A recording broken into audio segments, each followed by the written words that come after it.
ప్రభువైన యేసు క్రీస్తు యొక్క అతి పరిశుద్ధ నామములో మీ అందరకు అమలాపురం హౌసింగ్ బోర్డు క్రీస్తు సంఘము, కాకినాడ బాపూజీ నగర్ క్రీస్తు సంఘము మరియు రంగాపురం క్రీస్తు సంఘముల తరపున సత్య సువార్త అనే మా సువార్త కార్యక్రమాలకు స్వాగతం తెలియజేస్తూ ఉన్నాను.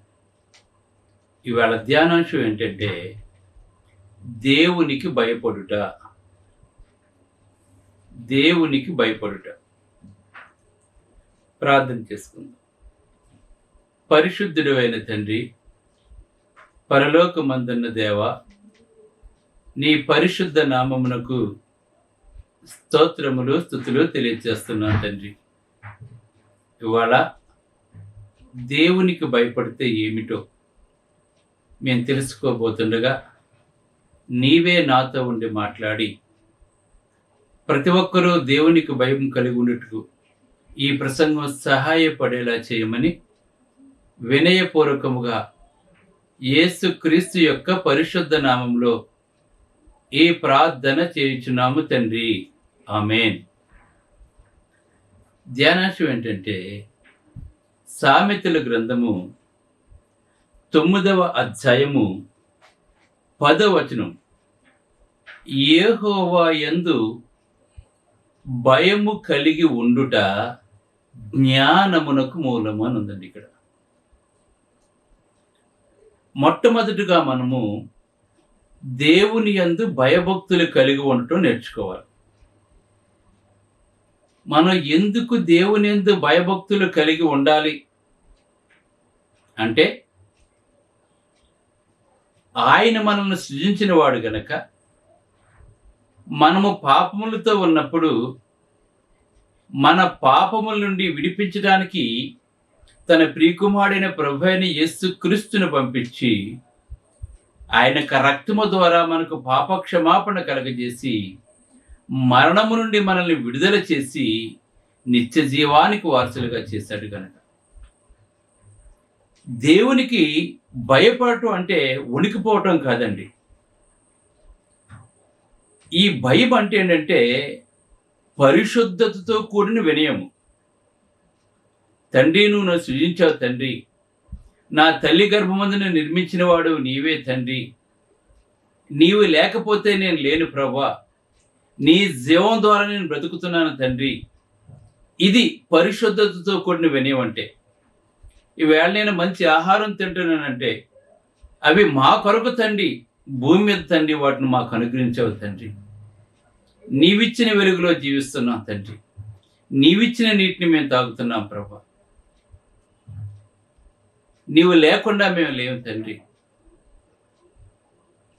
కనుక మరలా పరలోకం మేము రావాలి అంటే, నీ సహవాసంలో మేము జీవించాలి అంటే మేము ఎల్లప్పుడూ కూడా నీకు భయం కలిగి జీవించాలి తండ్రి. నువ్వు అత్యున్నతమైన దేవుడు తండ్రి. ప్రపంచాలు నీ వాక్కు వల్ల నిర్మితమైన తండ్రి. కనుక దేవుణ్ణి గుర్తించి ఆయనను ఘనపరచటం, ఆయనతో కలిసి జీవించటం, ఆయన లేకపోతే నేను లేను అని ఏ మానవుడైతే అనుకుంటాడో ఆ మానవుడు దేవుని యందు భయం కలిగి జీవిస్తూ ఉంటాడు, దేవునితో కలిసి జీవిస్తూ ఉంటాడు. అందుకే అబ్రహాము దేవునితో కలిసి నడిచాడండి. అంటే ఎలా? అబ్రహామా, నువ్వు నీ ఇంటిని విడిచిపెట్టేమన్నప్పుడు, నీ బంధువులు విడిచిపెట్టేమన్నప్పుడు ఆయన అన్నిటినీ విడిచిపెట్టేశాడు. దానికి కారణం ఏంటంటే దేవుడు గొప్పవాడు. ఆయనను ఎవరినైనా పిలుచుకుంటే వాళ్ళు గొప్పవారిగా ఉంటారు. ఇది మానవుడిగా నా కర్తవ్యము, ఆయన లేకుండా నేను లేను గనక ఆయన చిత్తాన్ని నెరవేర్చవలసిన బాధ్యత నాకుందని చెప్పి గమనించాడు. విశ్వాసులకు తండ్రి అయ్యాడు. అందుకే వెళ్ళిన ప్రతి చోట కూడా ముందు బలిపీఠము కట్టి తర్వాత తన పని ప్రారంభించేవాడు అబ్రహాం. అలాగనే యాకోబు విషయానికి వస్తే, ఒకసారి వేరే చోటుకి వెళ్తూ ఉన్నప్పుడు ఆయన అలిసిపోయి ఒక రాయిని తలగడగా చేసుకొని నిద్రపోయాడు. అప్పుడు అతనికి ఒక కల వచ్చింది. ఒక నిచ్చెన ఆకాశం నుండి భూమి మీదకి వేసినట్లుగా, ఆ నిచ్చెన మీద దేవదూతల పైకి కిందకి వెళుతున్నట్లుగా ఆయనకు ఒక కల వచ్చింది. ఆ నిచ్చెన పై నుండి దేవుడు మాట్లాడుతున్నట్లు కూడా ఆయనకు కల వచ్చింది. తెల్లవారు లేచి చూచిన తర్వాత ఆయన, ఇది పరలోకపు గవిని, ఇక్కడ దేవుడు ఉన్నాడని భయపడినట్లుగా దైవ గ్రంథంలో వ్రాయబడింది. భయపడ్డాడండి. ఆ కళ తర్వాత కళ్ళు తెరిచిన తర్వాత, ఆ కళ జ్ఞాపకం చేసుకున్న తర్వాత అతను భయపడ్డాడు. మిక్కిలి వణికిపోయాడు అతను. ఇది పరలోకపు గవిని అని చెప్పి ఆ స్థలానికి బేతేలు అని చెప్పి పేరు పెట్టడం జరిగిందండి. అక్కడ గమనించండి. ఇక్కడ అందుకే అబ్రహాము దీవించబడ్డాడు, యాకోబు దీవించబడ్డాడు. అలాగే మోషే గొర్రెలు మేపుకుంటూ ఉన్నప్పుడు ఒక పద మండుతుంది కానీ కాలిపోవటం లేదు. సాధారణంగా ఏదైనా ఒక మంట పెడితే అది కాలి బూడిదైపోతుంది. కానీ ఎప్పటికీ కూడా కాలిపోలేకపోతే అప్పుడు వెళ్ళి చూస్తే ఆ పొదలోంచి ఒక శబ్దం వచ్చింది, మోషే మోషే, నేను అబ్రహాము దేవుడను, ఇస్సాకు దేవుడను, యాకోబు దేవుడని చెప్పన్నప్పుడు,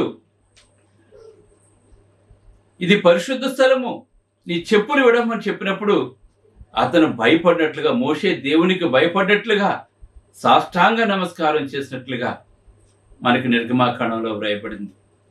అందుకే వీరందరూ కూడా విశ్వాస వీరులుగా, వారు ఈ లోకంలో జీవించినా కూడా దేవుడు దేనికి శిల్పియో నిర్మాణకుడై ఉన్నాడో పునాదులు గల ఆ పట్టణం కొరకు ఎదురు చూచినట్లుగా మనకు దైవ గ్రంథం తెలియజేస్తుంది. క్రొత్త నిబంధనలో వ్రాయబడింది మనకి. వారు ఎందుకంటే దేవుడంటే భయం కలిగి జీవించారు. నేను గనక దేవునికి విధేయత కలిగి జీవించలేకపోయినట్లయితే నేను నిత్య నరకానికి వెళ్ళిపోతాను, దేవుని యొక్క శిక్షకు గురైపోతానని చెప్పేసి వారి ఈ జీవితంలో, ఈ భూమి మీద జీవిస్తున్నప్పుడు వారు భయముతోనూ వణుకుతోనూ వారు జీవించారండి. వాళ్ళు దేవుడు ఏం చెప్తే అది చేసేవారండి. వాళ్ళు ఇటువంటి భయం మనలో ఉండాలి. ఇవాళ చాలా మందిలో భయం అనేది లేదు దేవుడు అంటే. ఇవాళ చాలా మందికి దేవుడు అంటే భయం లేదండి. వేళ అందుకే దేవుని యందు భయభక్తులు కలిగినటువంటి జ్ఞానమునకు మూలము. అంటే దేవుడు అంటే నువ్వు భయపడలేదంటే దేవుని గురించి నీకు తెలియదు, తెలిసినా పట్టించుకోవట్లేదు. నువ్వు నీ అధికారులకు భయపడుతుంటావు, నీ నాయకులకు భయపడుతూ ఉంటావు, నీకు హాని చేసే వారికి భయపడుతూ ఉంటావు, నీ జబ్బులకు భయపడుతూ ఉంటావు, నీ ఆర్థిక సమస్యలకు భయపడుతూ ఉంటావు, ఈ లోకంలో నువ్వు అన్నిటికీ భయపడుతూ ఉంటావు. కానీ దేవునికి భయపడలేదు వాళ్ళు చాలా మంది. వాళ్ళు చిన్న రోగం వస్తే భయపడుతూ ఉంటారు, కానీ దేవుడికి భయపడలేదండి. కానీ ఏదైనా చేయగలిగినట్టు దేవుడు, ఆయన మరణం నుంచి విడిపించగలిగినటువంటి దేవుడు, ఆయన ఏమైనా చేయగలడు.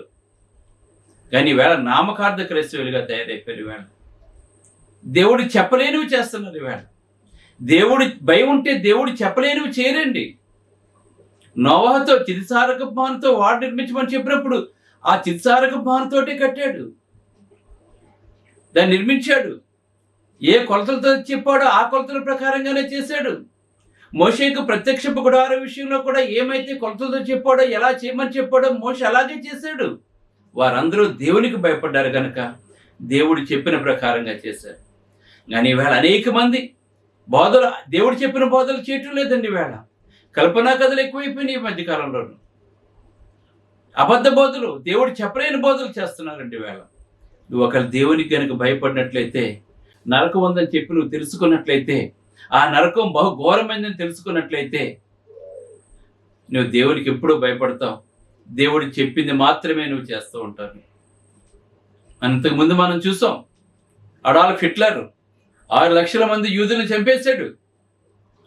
మనం ప్రాణాన్ని సృజించలేనప్పుడు ప్రాణం తీసే హక్కు మనకు లేదు. ఏం సాధించాడు? చివరికి అతను ఆత్మహత్య చేసుకున్నాడండి. అతను ఈవేళ మనుషులు చంపడానికి భయపడలేదండి. ఈవేళ అరాచక శక్తులు ఎక్కువైపోయినండి. అయ్యో దేవుడు ఉన్నాడు, నేను ఏమి విత్తితే అదే కోస్తాను, నేను చంపితే మళ్ళా నన్ను చంపుతారు, నేను కొడితే మళ్ళా నన్ను కొడతారు, నేను తిడితే మళ్ళా నన్ను తిడతారు, నా కుటుంబం నవ్వుల పాలైపోతుందని ఇంగిత జ్ఞానం లేని మనుషులు తయారైపోయారండి.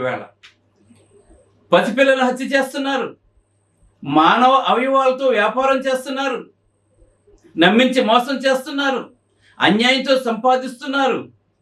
దేవుడంటే భయం లేదండి వీళ్ళకి. దేవుడంటే ఏమాత్రం కూడా భయం లేదండి వీళ్ళకి. మనుషులు చంపుతున్నారండి మనుషులు చంపడానికి వెనకాట్లేదండి మనుషులు. నీతి న్యాయం పోయిందండి. దేవుడంటే భయపడాలి. ఇప్పుడు తల్లిదండ్రులకు బిడ్డ భయపడితే వాడు వృద్ధిలోకి వస్తాడు. బెత్తం దెబ్బ తగిలినటువంటి కుమారుడు వృద్ధిలోకి రావడని చెప్పి దేవగ్రంథం తెలియజేస్తుంది. భయం అంటే ఏంటి? అయ్యో నా కన్నతండ్రి నా మేలుకు చెప్తున్నాడు, నా మాట వినాలి, అది భయం. అది స్కూల్లో విద్యార్థులకి టీచర్స్ అంటే గౌరవం ఉండాలి. అయ్యో నాకు విద్యాబుద్ధులు నేర్పుతున్నారు, నేను ఉన్నతమైన స్థానానికి వెళ్ళటానికి వాళ్ళు ప్రయత్నం చేస్తున్నారు, అది భయం అండి. ఈవేళ వైజాగ్లో మొన్న ఒక స్టూడెంట్ టీచర్ని నువ్వు సెల్ ఫోన్ వాడొద్దని చెప్పినందుకు చెప్పుతూ కొట్టింది. ఎలా తయారైపోయి చూడండి, వాళ్ళ తల్లిదండ్రులు ఎలా పెంచుతున్నారో చూడండి, వాళ్ళని ఎంత దుర్మార్గంగా పెంచుతున్నారో చూడండి. టీచర్స్ అని గౌరవం లేదు, పెద్దవాళ్ళని గౌరవం లేదు, నోటికి ఏదొస్తుంది మాట్లాడుతూ ఉంటారు. భయం ఉండాలి. దేవుడంటే భయపడితే జ్ఞానంతో మాట్లాడుతుంటాం, మంచి చెట్లు వివేచిస్తుంటాం. ఈవేళ జ్ఞానం లేదు. ఈవేళ ఆరాధన నిర్లక్ష్యం చేస్తుంటారు, కానుకల విషయంలో నిర్లక్ష్యం చేస్తుంటారు, కృతజ్ఞత కొడుకుల విషయంలో నిర్లక్ష్యం చేస్తుంటారు. ఈ లోకంలో బోళ్ళు సంపాదించుకుంటున్నారు. ఏదో అప్పుడప్పుడు అతిథులుగా వచ్చి వెళ్తుంటారు దేవుని సన్నిధికి. అతిథులండి, మన చుట్టాలు అప్పుడప్పుడు వచ్చిపోతున్నారు చూసారా. దేవుని సన్నిధికి అలాగంటే భయం లేదండి వాళ్ళకి. ఇప్పుడు గనక నువ్వు భయపడకపోతే, తండ్రివైన అబ్రహామా నేను అగ్నిజ్వాలలో వేతన పడుతున్నాను అని ఆ ధనవంతుడు ఎక్కడైతే ఎటువంటి శిక్ష అయితే పడుతున్నాడో యుగ యుగాలో కూడా వేదన అనుభవిస్తూ ఉండాలి. నువ్వు అక్కడికి వెళ్ళిపోతావు, నువ్వు గుర్తుపెట్టుకో. అందుకని నేడు అని దినం ఉండగానే దేవునికి విధేయత కలిగి జీవించు, దేవుని యందు భయభక్తులు కలిగి జీవించు. ఆయన కోపము రోషము గల దేవుడు మన దేవుడు. వినయ భయభక్తులతో మనం ఆయనకు ప్రీతికరమైన సేవ చేయాలి. ఏలైనగా మన దేవుడు దహించు అగ్ని. పాత నిబంధన కాలంలో మాట విన్నప్పుడు దేవుడు ఎటువంటి శిక్షలు వేశాడో జ్ఞాపకం చేసుకోండి. ఇప్పుడు మనం కృపాకాలంలో ఉన్నాం. ఇప్పుడు తప్పించుకున్నట్లయితే, నువ్వు దేవుని సన్నిధిని నిర్లక్ష్యం చేసినట్లయితే, ఆరాధన నిర్లక్ష్యం చేసినట్లయితే, దేవుడంటే భయభక్తులు కనుక నీకు లేకపోయినట్లయితే, ఈ లోక సంబంధంగా కనుక నువ్వు జీవించినట్లయితే, ఒక భయంకరమైన తీర్పు దినం ఒకటి ఉందని, అక్కడ అగ్ని ఆరదు, పురుగు చావదు. యుగ యుగాలు కూడా నువ్వు వేతన పడుతూ ఆ బాధను అనుభవిస్తూ విముక్తి విరామం లేకుండా నువ్వు జీవించాలి. అటువంటి జీవితం జీవించకుండా ఉండాలి అంటే ప్రతి ఆదివారం ఆత్మతో సత్యముతో ఆరాధించు. దేవుడు స్వరక్తమిచ్చి సంపాదించిన తన సంఘంలోని ఉండు. అపోస్తుల బోధలో, సహవాసంలో, రొట్టె విషయంలో, వాక్యంలో నువ్వు ఎడతెక్కి నువ్వు జీవించు. ఈవేళ అబద్ధాన్ని నమ్ముతున్నారు మనుషులు, నిజాన్ని నమ్మటం లేదు. ఈవేళ అబద్ధానికి ఇచ్చినంత విలువ నిజానికి ఇవ్వట్లేదండి ఈవేళ. కనుక తెలుసుకోండి, నువ్వు జ్ఞానవంతుడు తన ఇల్లు కట్టుకుంటాడు అంటే నీ ఆత్మను కాపాడుకుంటావు, నీ కుటుంబాన్ని కాపాడుకుంటావు. ఈవేళ అక్కడికి అంతమంది వెళ్ళిపోతున్నారు కదా, మరి అక్కడ దేవుడు లేడా, మరి ఎందుకు వెళ్తారని ప్రశ్నిస్తున్నారు. ఈవేళ మంద ఎక్కువైతే కాదండి, అక్కడ వాక్యం ఉండాలి, సత్యం ఉండాలి, దేవుడు స్థాపించిందే ఉండాలి. ఆ సంఘము దేవుని నామాన్ని కలిగి ఉండాలి. దేవుని నామము లేని సంఘము దేవునిది కాదండి, అది ఎప్పటికీ కాదండి. అది ప్రపంచం అంతా తెలుసుకోవాలి ఈ విషయాన్ని. ఖండించుము, గద్దించుము, బుద్ధి చెప్పమని చెప్తున్నాడు దేవుడు. కనుక మేము చెప్తున్నాం, చెవి గలవాడు వినుగా కన్నాడండి. నువ్వు చెవి నీకుంటే వింటావు. నువ్వు దేవుని మాటలు విని ఏది నిజమో ఏది అబద్ధమో గ్రహిస్తావు నువ్వు. కనుక దేవుని యందు భయభక్తులు కలిగి ఉంటే జ్ఞానమునకు మూలము. అందుకే యోబు గ్రంథంలో మాట్లాడుతున్నాడు, యోబు మాట్లాడుతున్నాడు, ప్రసంగి కూడా మాట్లాడుతున్నాడు. ప్రసంగి గ్రంథంలోను దేవుని యందు భయభక్తులు కలిగి ఉంటే అని మాట్లాడుతున్నాడు. అక్కడ మనం అందరము కూడా మనం సృజించిన దేవుని భయభక్తులు కలిగి ఉండాలి అని చెప్పు చేతలో జీవించాలి. అప్పుడే మనం క్షేమం కలిగి జీవిస్తుంటాం. దేవుని మాట నిర్లక్ష్యం చేయకూడదు. ఇవాళ చాలామంది దేవుని మాటలు నిర్లక్ష్యం చేస్తున్నారు. దేవుని మాటకి చెవియొగ్గాలి, వినాలి. వింట వల్ల విశ్వాసం కలుగుతుంది. వింటే క్రీస్తుని గురించిన మాట వల్ల కలుగుతుంది.